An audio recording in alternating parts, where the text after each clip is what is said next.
12, I began to understand more about the implications of my conception. My mother carried me through artificial insemination from an anonymous sperm donor.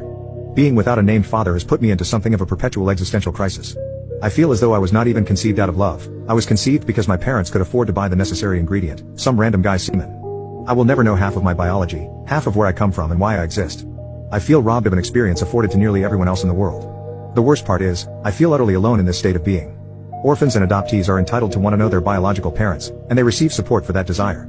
Children who have deceased or vacant fathers at least have their mother's memory to go off of, pictures, stories, a name, even. I will always have nothing, and never felt supported for wanting more. Whenever I would bring up these feelings to my parents, they would be dismissed as pointless and ungrateful. I was told I was simply lucky to be born. Over the years, I've tried to make peace with this fact.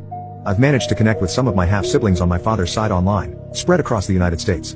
They don't have any clue who our biological father is either, but they all grew up with fathers in their homes. I don't think I'll ever be at peace knowing my biological dad might be out there somewhere, and my mom doesn't even know what his face looks like. I feel completely alone in this sadness. I spent my teenage years envious of my friends with fathers, wishing that I'd been born into their family instead. As conceited as I know this sounds, I never felt validated as a straight male growing up. My parents wanted a daughter instead, and they got one a few years after me. I felt guilty and wrong for being a boy because there was no one in my family like me, and I was told time and time again that men were the devil.